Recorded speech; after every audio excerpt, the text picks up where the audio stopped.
Oh, no, you're not getting me demonetized again. Hey! As you probably know, I made a Need for Speed video a few weeks ago, and it ended up picking up way more steam than I could ever expect. But I also kept my word on reading every comment.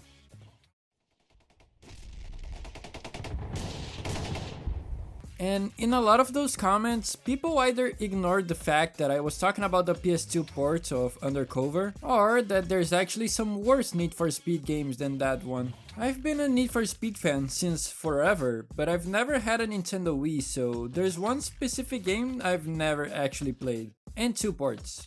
Not counting Undercover because it's the same as in the PS2. So today we're talking about Need for Speed Nitro, the game where I have my constitutional right to speak because there's a Brazilian character in it. And yes, all Brazilians look like that and I'm always playing football.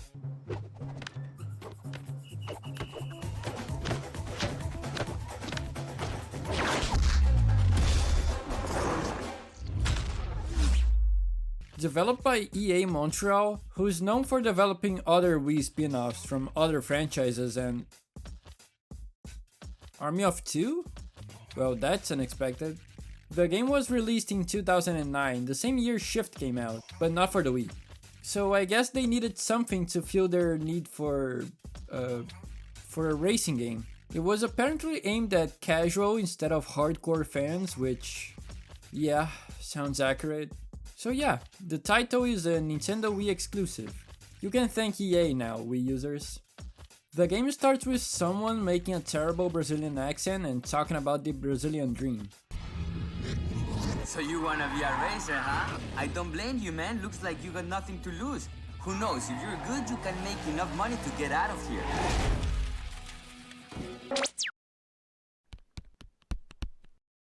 The tutorial is only made for the Wii controller though, which I refuse to use. I'll be playing with the GameCube controls. Starting a career, you have two cars to pick from, and I'm already extremely disappointed that they don't let you pick the Beetle.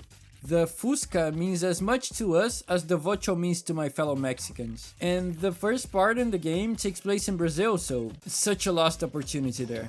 At least I could pick the Type 2. Now, you'll notice in the gameplay, you'll see that I don't have any of my cars modified. I only found out that you could do that after beating the game.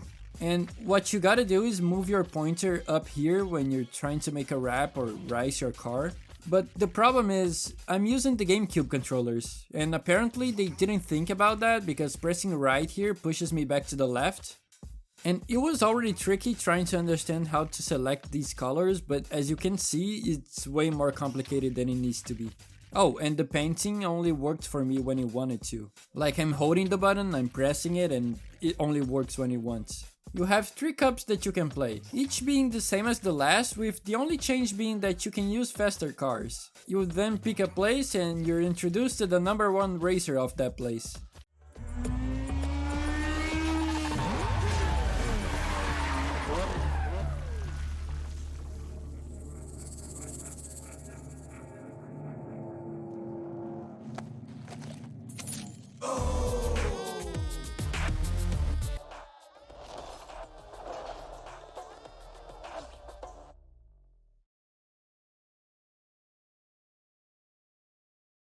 However, the characters are nothing more than a gimmick used to trap kids. The only moment you see these Disney 3D looking fellows is when you pick a new place. They serve no other purpose than for the kids to look at and ask mommy to buy it for them.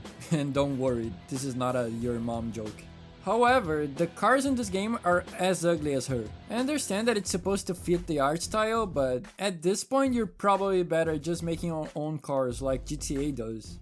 Besides that, I honestly don't mind the art style as much as I thought I would. When I first looked at the game, I almost vomited over whatever this was, but playing it for a while actually made me appreciate it a little bit. It's not exactly what I expected from a Need for Speed game, but for what it is, they didn't do a bad job. When you're in first place, the walls around you change into the design you picked at the menu, and I think they did a good job with the maps. I'd probably noticed this was supposed to be Brazil if nobody told me, but I think it would probably look better if they painted all the buildings around you instead of just the bottom part. It kinda feel like it was a late addition to the game. And the gameplay is by far the worst I've ever experienced in a Need for Speed game. I am terribly sorry for anyone I offended when talking about Undercover on the PS2, because this game takes the cake for me, and it's completely ruined by one thing only, the drifting. It would probably be a different case if it wasn't this bad, but I cannot describe to you how bad this feels. I'll still try though. I don't think the game would have been much better if they removed the drifting, because the maps have clearly been designed around that, but it's unbelievably bad. They got that mechanic from Pro Street where you have to bring down the green bar on the accelerometer, but in this game you get nitrous, which actually works pretty well. You have 2 bars that you can fill by driving fast and... drifting? But using it actually feels fast, and that's something not even some of the best were able to do. However, this game suffers from a serious lack of content. Yeah, there's a lot of modes including drift, drag, and time trial, but there's 5 locations and 2 race tracks for locations, meaning you have an amazing total of 10 races. 10.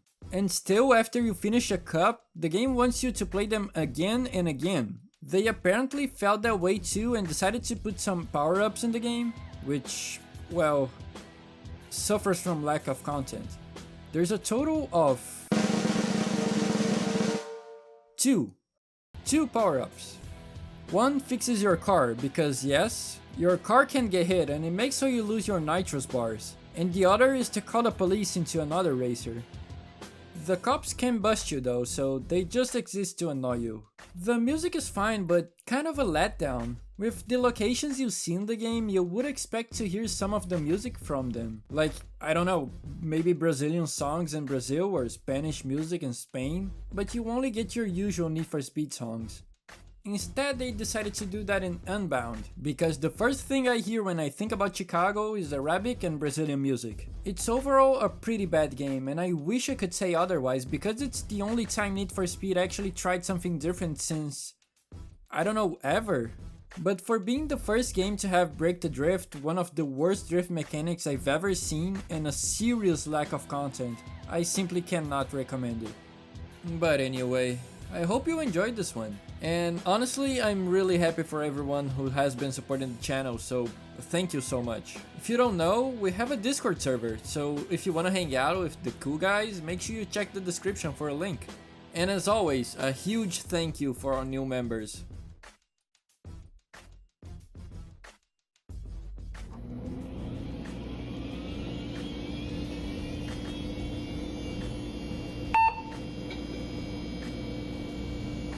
Wildfire Micro, Ilba Rufis, and Gordon Freeman, who again upgraded to Fantag. Oh, and if you are a member and you're in the Discord channel, let me know so I can give you a special role. I know it's still not much, but I'll be working on something to give back to members. Sadly, I'll have to take a break by the end of the year. I'm not sure when, I'll let you know though. But starting from next year, I'll try to focus more on YouTube and see if I can push another video in the week. But yeah, I'll see you in the next one. Take care.